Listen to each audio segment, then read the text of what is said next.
Okay, welcome back. So we're coming to the end of our day today, but we've got two more lectures. And our next lecture is being delivered by Michelle Gibson, and she's the Training and Education Manager in Canonbury. So I will pass you on. If we can give her a warm welcome. Thank you.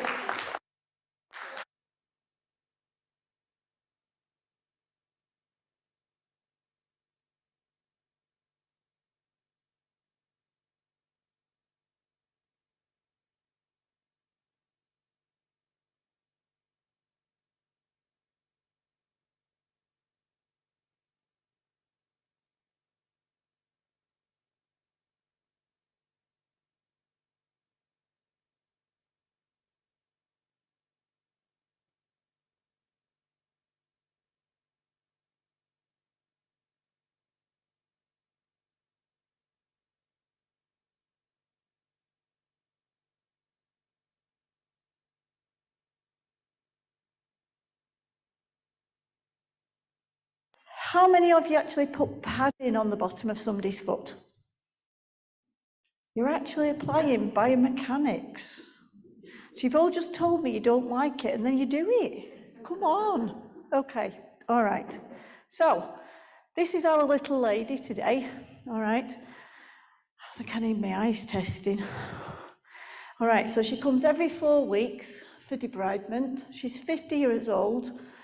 I hope she don't feel as decrepit as I do today at 51, because I've just been in Liverpool, stood on my feet, hence why I have no shoes on at the moment, because my feet are hurting so much. Works in a bakery, and she's got no health-related issues. All right, this is her foot when she came into clinic to see you today. She's got a nice big patch of callus, 2nd to 4th PMA. So, what I'm going to ask you is, what are we going to do for her? Come on, it's your turn now. What we're going to do? Okay, so we're going to debride. So you've all been asleep. And when I have the graveyard slot, no, Mike's got the graveyard slot, but when we've new enough got the graveyard slot, we've got to get you going again. Especially when I've been following bombs and whatever else, you know. Biomechanics, bombs. Okay, so we're going to debride it. What else are we going to do? Pardon? Pad it. What else? Advice. What sort of pad are we going to put on it? Plantar pad? What are we going to make it out of?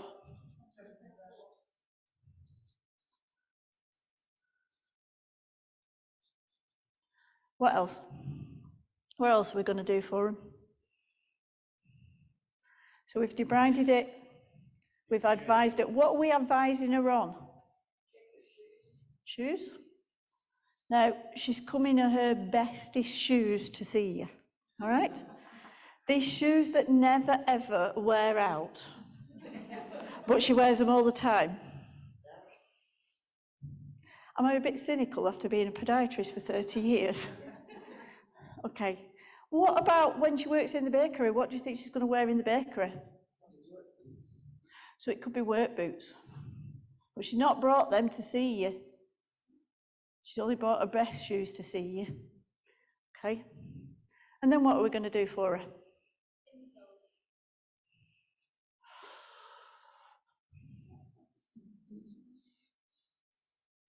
Okay. What else are we going to do? Book another appointment, because she's going to come back in 4 weeks, isn't she? Eh? Okay.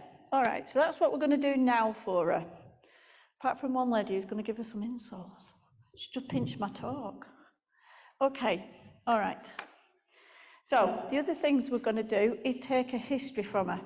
Because even though on a referral or when she comes to see you, no, not on my medication, no, don't have anything, no, no, no. It's like when they come to see me in the Canonbury clinic, the staff, we don't have anything wrong with them until they sit in my chair. And then you start writing, and you're writing, and you're writing, and you're writing, and you're writing. Yeah, so we're going to take history. What sort of things are we going to ask her?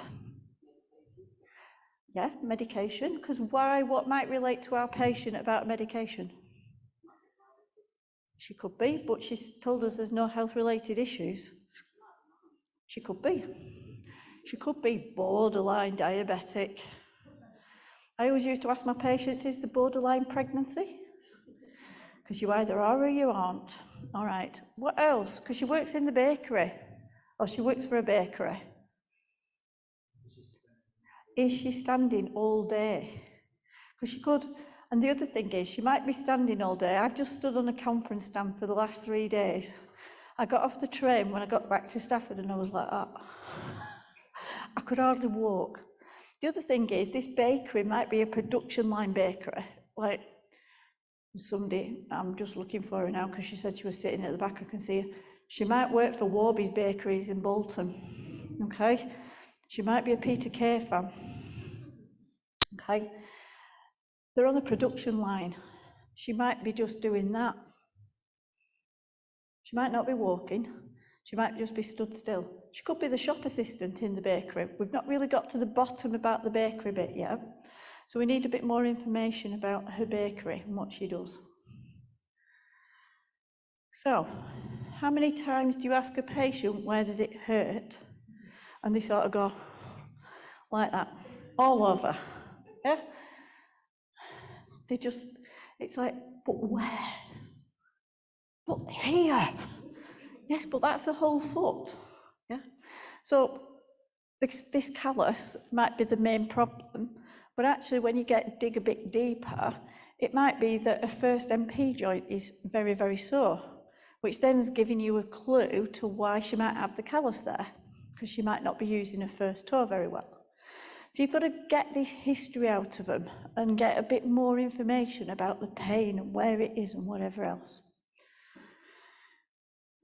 So we want the nature, the location, the duration, the onset, the course. What have they already done? How many of you get patients come into clinic and go, I've got a bag full of insoles and shoes and none of them work? Yeah, okay. I used to work with diabetics, so whatever you gave them, they used to think it worked because they couldn't feel it, you know, sometimes. But quite often they ended up in a cast because they'd usually got a hole in the bottom of the foot when they came to see me in high-risk clinic. So what is the treatment to date? So not just what you've done, because you see her every 4 weeks, but what have other people done? Does she go to see the physio? Does she go to see the chiropractor? Does she go and see the osteopath? Because this all might be related to a back issue. She might not have good pelvic alignment and things like that, so you need to dig down a bit deeper for her. Then we get to examination. So what are we going to examine? My dad's come with me today. That was my dad's leg when he had cellulitis. Okay. Unfortunately, when we talk about biomechanics, we've got that dreaded A word. Yeah, they used to do undergraduate teaching. They hated anatomy. But when this patient's going like this all over the foot, you need to at least pinpoint where the pain is. So it could be plantar fascia, it could be one of the tendons, it could be a ligament around their ankle or something like that. So we need to find a bit more out about their anatomy and where we're looking. Okay. And then it comes to what biomechanics tests are we going to do? And this is where I can see people going, I don't do biomechanics. It's too difficult, don't understand it. Yeah. Are we going to, oh, wrong way. Go back. Are we going to do gait analysis? We're going to actually look at a walking. Now this has come from a piece of equipment that we do sell at Canonbury, but I'm not here to talk about that. But actually we can do real-time walking and not just up and down a clinic, which is like pretend walking, because they'll do their best heel-to-toe walk for you as they go all across. And then they get nearer the wall and they slow down and then they turn around. So a gait analysis system, or looking at gait where they're actually walking down the high street or around the shopping centre. Look at that. Look at them nice bendy legs. Nice set of bow legs going on there. But equally, you could have somebody who's quite knock-kneed. Yeah? So it's not just looking at what's going on in the foot, we need to come a bit higher up the body as well. Look at it, look at that. Look at that nice angle there. That's crying out orthotics. But is it? Where do you see angles on people? Usually Afro-Caribbean people. Where might we see a set of feet like that? Marathon runners. Watch the London Marathon. Watch the people right at the front of the London Marathon. So it's not to say this is bad, it's relating your history and the pain and the job and the callus and everything together to get to this solution at the end. Windlass mechanism. Now, if you saw me scrabbling around on the floor when we were out there just before, we were doing windlass mechanism with one of the delegates in the hall, and we were looking at different ways that we could improve this windlass to work, because if the plantar fascia is not operating properly, then they could have pain in the heel, but they could also have pain in the forefoot underneath where that callus is. Because think, plantar fascia just doesn't go from the heel bone, it goes forward and it attaches into the toes as well. We talked about pelvic alignment, some foot tests, and then looking at the different muscle groups. But I don't always, if I'm doing biomechanics, look at everything, yeah, because we haven't got time to look at everything. Foot posture index, if you've not heard of it, look it up. The foot posture index guide, it is there at the bottom as a reference, but if you just put into Mr. Google, foot posture index, Anthony Redmond, it's a good tool and it's a visual assessment tool for you to be able to use in clinic to know whether somebody's got a normal foot shape, pronated foot shape, or a supinated foot shape. Now, thinking back to our patient, what type of foot do you think she's got? Pronated or supinated? Or has she got a normal foot? Normal? How many hands up for normal? Half a dozen? Pronated? A few more? Supinated? Couple. Okay. So this is looking at somebody who's overpronated. Now, all right, they're running on a treadmill. Treadmill's not normal running. And somebody who was on our stand at Liverpool this week said, I went to run in a running shop and they told me I need anti-pronatory trainers, and I just went, okay. She said, is it not good? I went, no, you need to come and see me. Okay. So it's just different ways of looking, and people will be assessed for biomechanics. So your tests are going to be on what you've taken, your history that you're going to take, but we've not talked about neurological and vascular yet. Yet somebody mentioned diabetes down here just before when we were talking about history. Because if somebody's got vascular changes or they've got neurological changes, I know Judith was talking to you about people with neurological changes earlier on today, they can get tendon stiffening. Now, what's the other thing that we've talked about with our lady? How old was she? 50. Come on, ladies. Menopause. Yeah?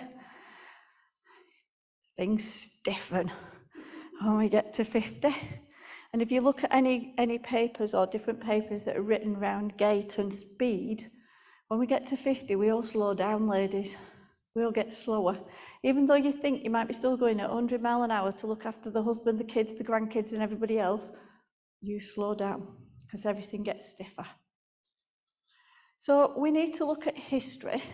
We need to look at our physical examination, and then somewhere, hopefully in the middle, we're going to have that light bulb moment of being able to look and try and help this patient.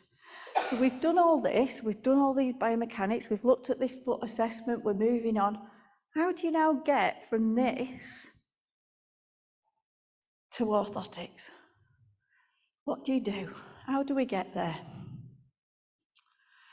Okay, but our end goal's not, even though I work for Canterbury, please don't share with Canterbury, we're not always going to prescribe an orthotic, because there might be other things that we need to do in between. Because looking at this slide, and anybody who was at Kettering, I pinched it from a talk that was there. we might do plantar fascia stretching, but education, so whoever came up with advice, yeah, bit of education, is a biggie for our patient. And when we're looking at plantar fasciitis, it's the core approach here, which is the education bit, which is the most important bit. Before we even get down to orthotics, that's number 3. Now, all right, they've put shockwave in the middle. You might want to go from core approach to orthotics before then, or padding or strapping, like Mike talks about. So, with our little lady, we've managed to get to week 2 or week 3, and we've decided that really she needs some sort of insole. So how are we going to go about it? There's lots of them out there on the market. I'm not here just to promote Canterbury, even though we do insoles. How do you get there? Have you got insoles in your cupboard? No? When you take your shoes, I've got insoles in my shoes, so I can't even show me my shoes. But sometimes some of the shoes and like some of the trainers have already got a footbed in there. So just before, we said we were going to pad her, didn't we? Yeah? I said to you, padding is part of biomechanical principles.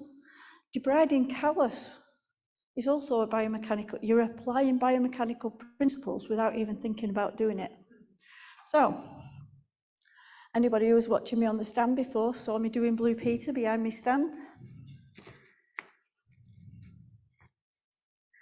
I've highlighted them with black edging, just so that you can see. This is like a very thin plastisol insole. Yeah? It's called a Freeland insole. It's nice for cushioning, so if she is working in a bakery, she's got work shoes on, you might want to. But I've just put 2 bits of padding on the back. No, all right, it's not related to our little lady. However, if you've made her a PMP, why can't you stick a PMP on it? On the base of her insole, and then put it in a shoe. Now, it's not going to last very long because it is only made out of felt, but it's a start. Down that road, instead of just sticking a stick-on pad on, you're starting to maybe lengthen a treatment out, or maybe try and stop them joints hurting quite as much. From the Freeland insole, and I said to people that have been to the stand, it's like a journey. Orthotics is like a journey. So we've started with our Freeland insoles on this side. We might move to a more rigid insole. Now, there is another company out there that sells similar insoles to this that are green in colour. I used to work for them.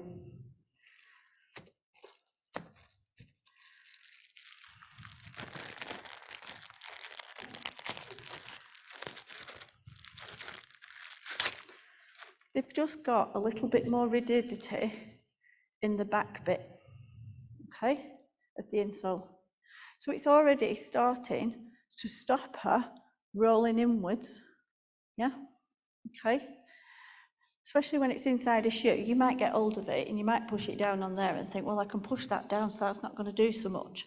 But if you think she's got a good supportive shoe around it as well, and then we might start thinking, well, might need a little bit more. We might need a little bit of wedging to put on it. Because people talk about rear foot control. You can buy strip wedging that's adhesive backed. It might be that this lady's also got pain down the back of the car, so she's done a stretching exercises, she's doing what you're saying. You might just want to put a bit of wedging on the back of this to actually just raise her up slightly in her shoes. Because work boots, she might be better off operating in a wedged shoe.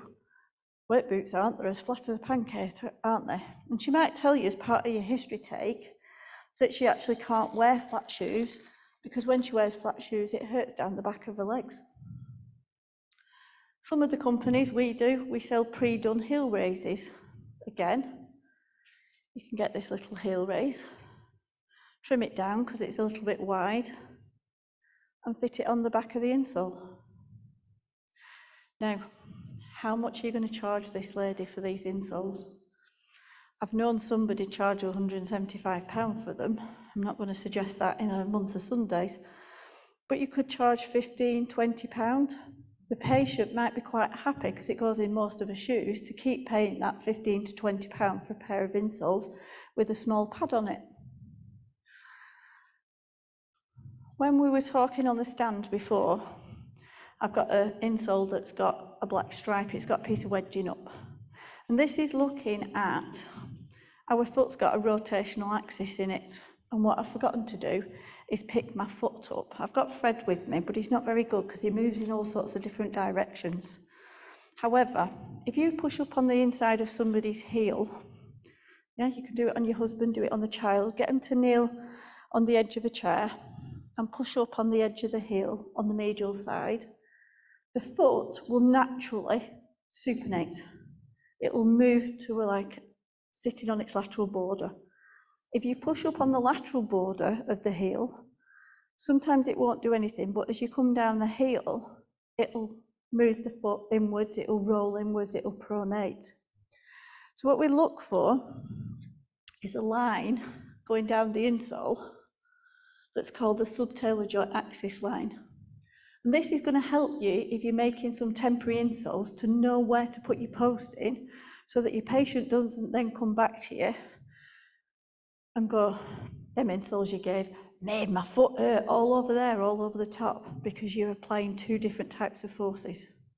Now, when they make insoles, most of the companies presume that everybody's subtalar joint axis line is running in a normal position, which is from lateral border of the heel to in between roughly the first and second toe.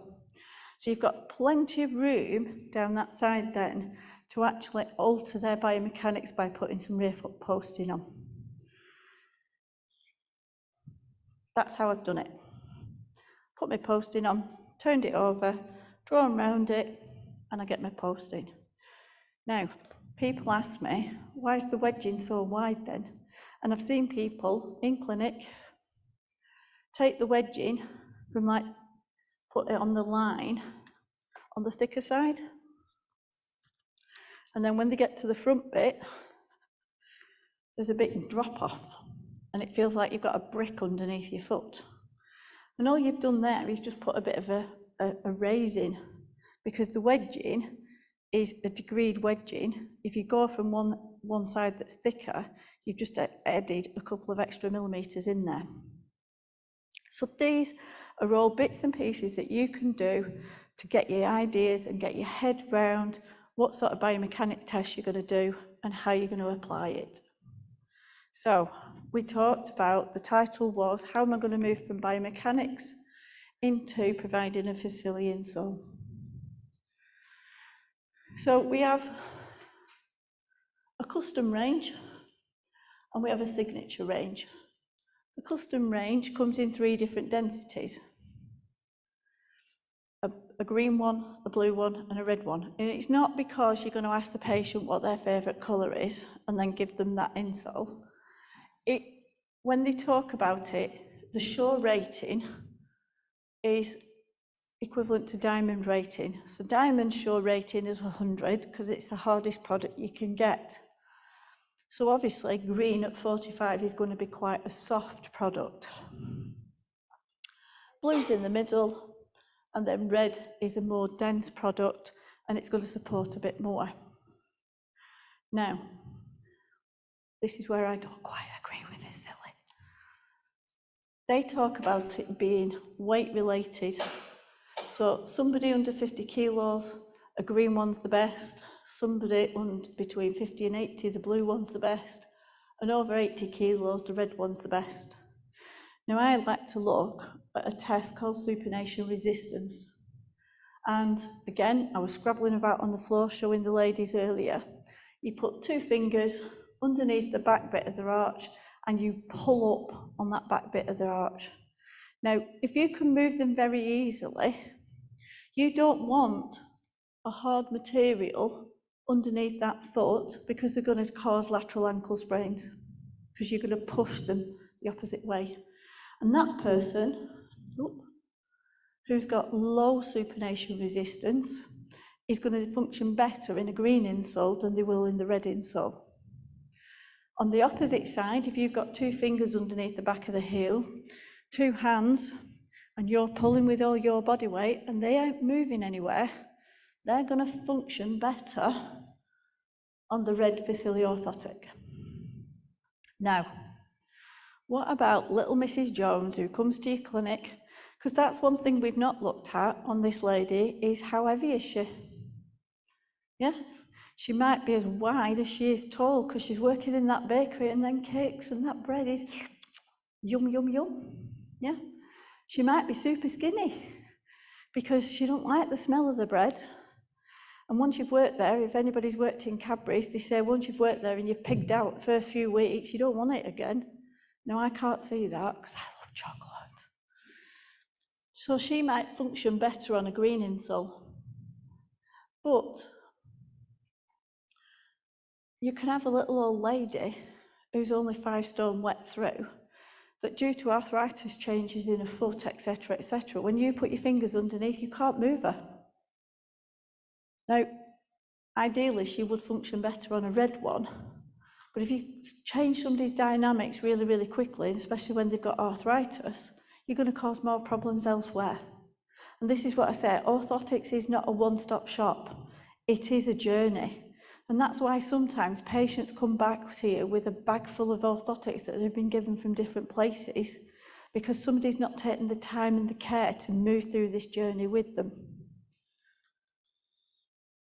There is different modifications, so you can apply root principles. We were discussing that earlier on the stand.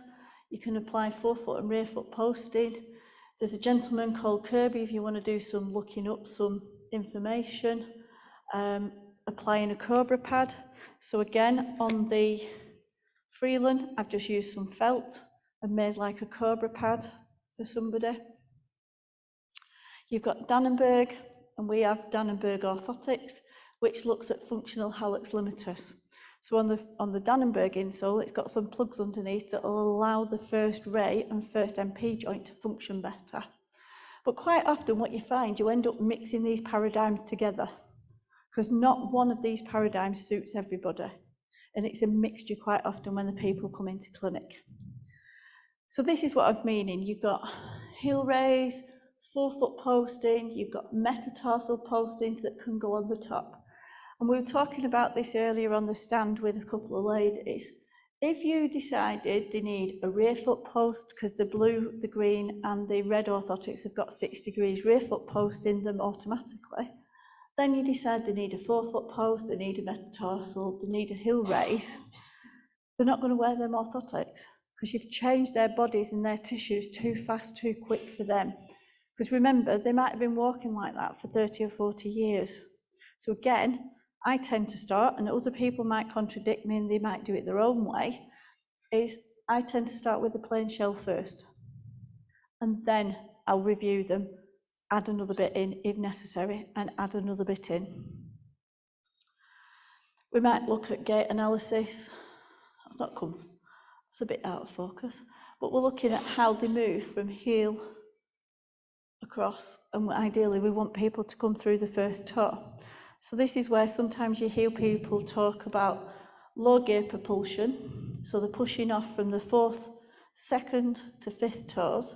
They're not using the first MP joint, because if you look there, that's not even sat on the floor, and then they roll off across the first toe, okay? So they've got medial IPJ callus, yeah? You'll start triggering and thinking about these patients that are coming into your clinic. Ideally, we want them to use the first toe and be able to push off through it. I've just had a 2-minute warning, so I better hurry up. Okay, so these are just some of the postings that you can do. So for example, somebody's first toe, when you look at them, the rest of the metatarsals might not come into alignment.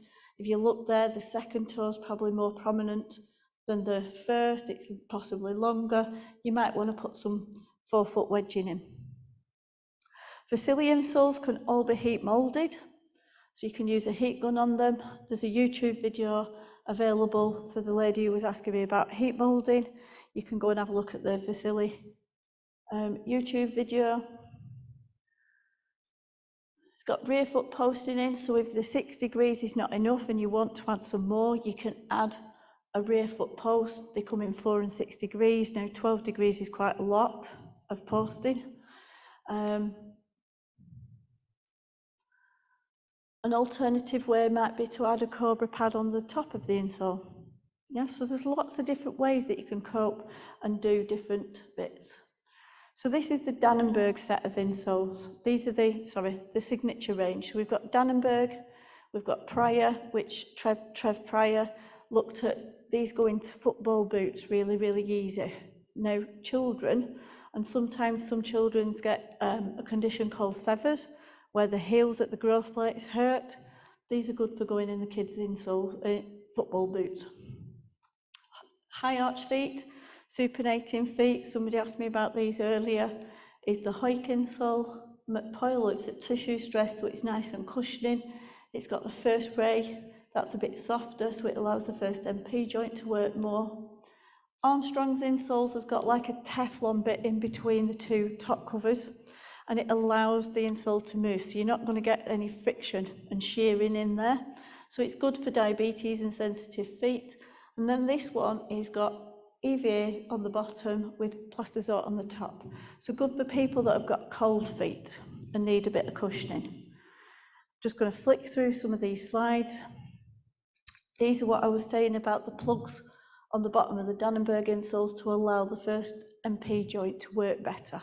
So when you've done your biomechanics tests, you can look at all these different types of. This PowerPoint will be available to you, so you can look at it in more detail online. Looking at windlass, looking at lunge test, which is like looking for ankle equinus. I talked about Trevor's insole. I've talked to you about the Hoik insole and the McPoyle and the Armstrong. So we're back around to our little old lady, I said, at 50. That's how it's because of what I'm feeling like at the moment.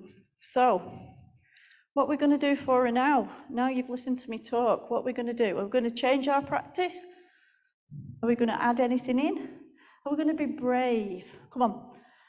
It's nearly 5 o'clock on a Sunday afternoon. We're going to be brave. Come on. This gentleman on the front is going to be really brave. If someone comes in with these sort of issues, yeah, I ask them to bring in 3 pairs of shoes that they normally wear, inclusive work shoes, sporty shoes, and something else. And then from the 3 types of shoes, you can get more out of the patient as to what their problem is. Yeah. So the gentleman was just asking for people that are at home. He tends to suggest to people when they come for their assessment or come for treatment, they bring 3 pairs of shoes with them. The work shoes, the normal shoes, and a pair of sporty shoes. The other thing you can do, if they are wearing the shoes, you've got wear patterns on the bottom of the shoes that also give you some key indicators to what's going on when they're walking. So we're going to ask them to bring 3 pairs of shoes with them. What else are we going to do?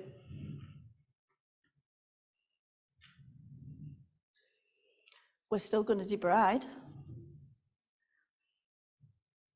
We're still going to give advice.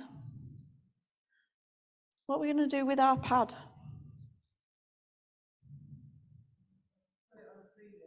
Put it on a freeling. Yeah? So we're going to introduce insoles, some very basic type of insoles to start getting them thinking about it. And there's more materials that you can use out there. You can use Poron, which is a cushioning material if you used to put in a rubber, the pink swan foam pads on the bottom to give them a bit of cushioning. You could put a piece of Poron in, cut it into an oval, skive it with your scissors like you would do your felt, but put it on an insole. It's going to last longer. Okay? What else are we going to do?